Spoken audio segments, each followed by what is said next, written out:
Star Wars The Force Awakens is the most disappointing thing since my son. Whoops, that's jumping the gun a bit. Hey everyone, it's me, Mr. Plinkett, and I'm finally back, again, to talk to you briefly about the new trailer that's out. Everybody's talking about it. The Ridiculous Six, the new Adam Sandler comedy. In fact, this film is so anticipated, tickets to see it are already being scalped. It's gonna be a hit. Anyway, what I'm really talking about is the second Star Wars The Force Awakens trailer. And while reaction videos to these Star Wars trailers are nothing new, they mostly consist of... Come on, bitch, come on!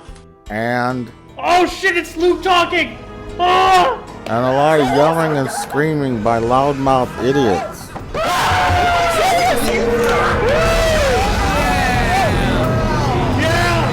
What the fuck is wrong with these people? No one cares what you think about a trailer. Okay, now to tell you what I think about a trailer. Number 1, pointless speculation. What would the internet be without endless and pointless speculation? Sure, I could use my time to volunteer at a homeless shelter, read to the blind, or push some dying, crippled kid in his wheelchair outside in a park or whatever. But I'm going to speculate about a movie that will come out in 8 months and that I'll forget about in 8 minutes. I'll do what I want with my time. This is America. Anywho, this Force Awakens second trailer is much like the last one. The movie's gonna be so earth-shattering, it's gonna change everything. Yeah, it's all the same shit. Just tell us what the movie is about. Fuck all this. Remember when trailers were trailers? It's an epic of heroes and villains.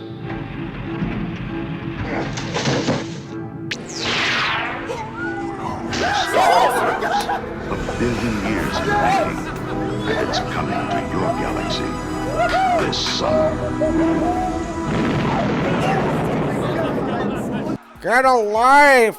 Okay, now to talk endlessly about Star Wars. Number 2, new things in the Star Wars universe. So the first thing we all knew was that there's a black guy in a stormtrooper costume, which for some reason assholes on the internet had some kind of problem with. You people make me sick, and that's pretty hard to do. Coming from the guy who once ate a cat alive. To me it's tastier when it's uncooked. Anyhow, after viewing the second trailer, it's pretty apparent that he's a good guy who's stowed away on an Imperial ship or something.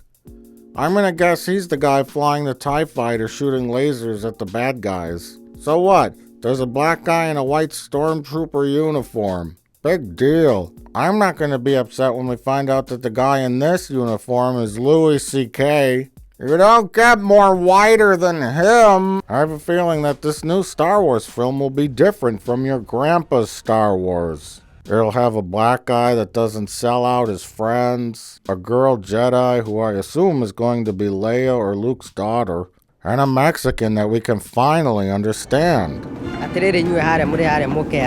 Things are changing, internet. Get with the times. Number 3, what we can guess from what we see. Well, I guess sometime in the past, a Star Destroyer crashed on this planet, which is probably Tatooine, but probably won't be because it'll annoy me. Kinda like this wasn't LV-426. What the fuck? We also see a trashed X-Wing in the foreground, so I assume there was some kind of battle here. Apparently, the Empire still hasn't learned to not fuck with the rebels. Jesus Christ. Or I guess all this trash was left over from the alleged random battles versus the Empire that supposedly took place during the end of Return of the Jedi. You know, everyone everywhere started attacking the Empire. It took them all down at once. Yeah, right.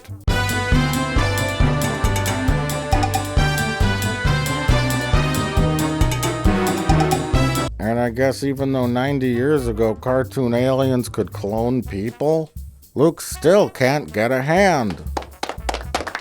Hey, that's not funny. I mean one that's not robotic. Or maybe that's the hand of this evil Sith guy touching R2-D2. Look, he's got a robotic hand. I think that's him. Or is that Luke? because Luke's voiceover's playing. I don't know. Oh shit, it's Luke talking! Ah! But wait, that's Darth Vader's head. The last time we saw Darth Vader, his body was being burned at an Ewok party. A party that was apparently too wild. So George Lucas changed the music to light jazz.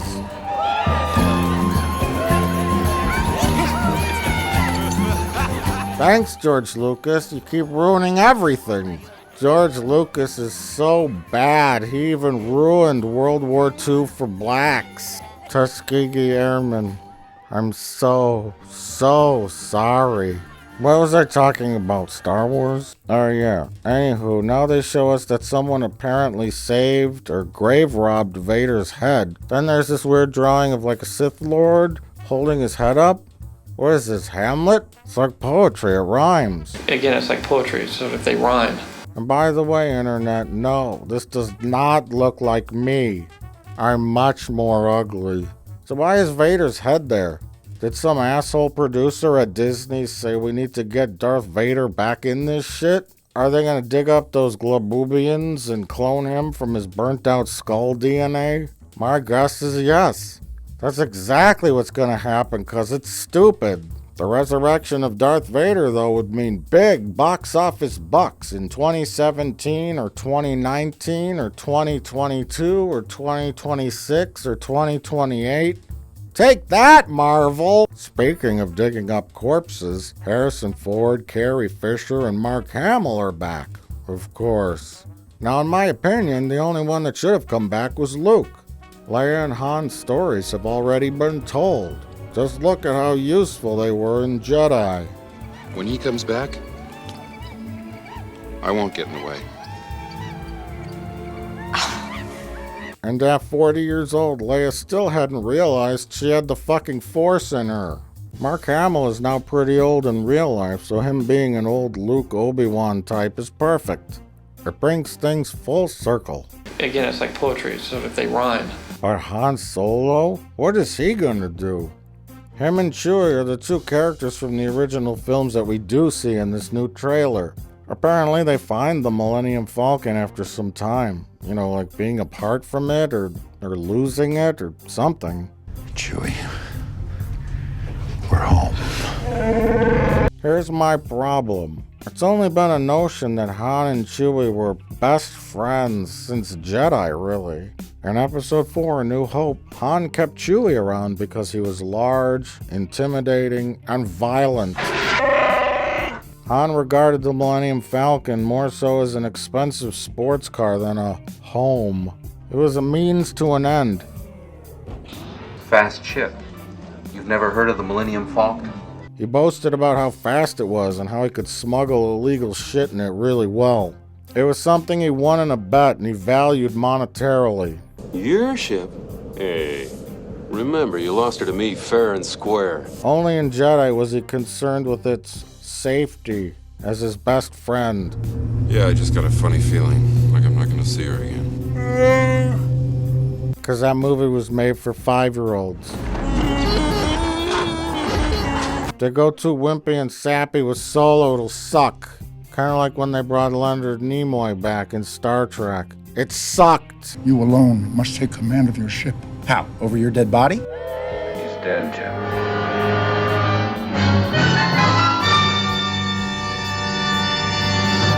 It sucked just like it did in Jedi. All Han Solo did was try and hotwire a door. He didn't do anything good in Jedi and it sucked. Han Solo's character is a big asshole. He should have died at the end of Empire. Now he lives in a home, no pun intended, with his best friend Chewie. And Chewbacca hasn't aged a day. Where's his gray hair? I bet you Harrison Ford said, "Don't let that ape have any gray hair. It'll make me look old."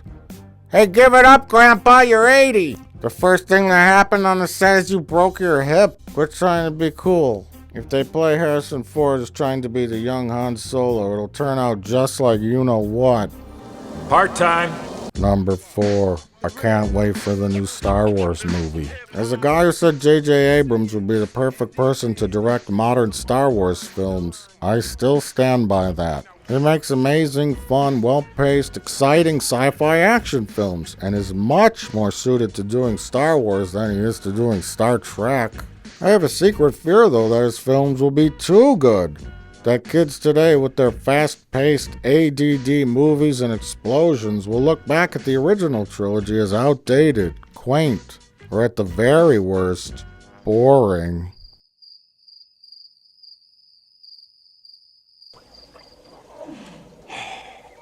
Much like people from the 70s and 80s probably looked back at old Flash Gordon serials. It's nice JJ seems to be doing things correctly, though. Using more practical sets, costumes, props, and utilizing CGI appropriately. Unlike the way someone else did it. As long as these films capture the magic, adventure, and wonder that the original films did, and aren't terrible or insulting, well, I'll be happy as a clam. I do, however, worry about what I'll call Marvelitis, which means every movie, some kind of new Darth whatever Sith monster will emerge and want to seek revenge, and blah blah blah revenge, and then blow things up with the super weapon, and then everyone will learn to work as a team after 3 hours of nausea-inducing, loud, overdone action scenes that'll make you want to throw up.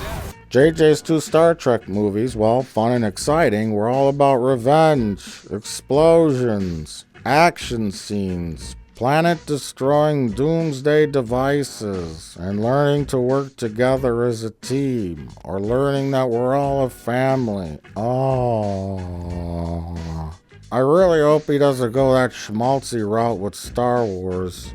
And I hope he doesn't contract Marvelitis. If he does, I got a doctor he can see. Dr. Kevorkian! Because Star Wars movies are better than that.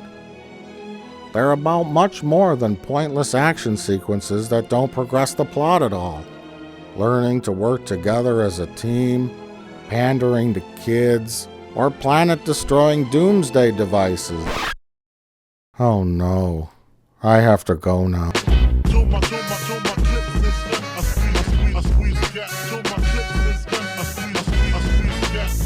I don't even know who I am anymore. Fuck me. Oh.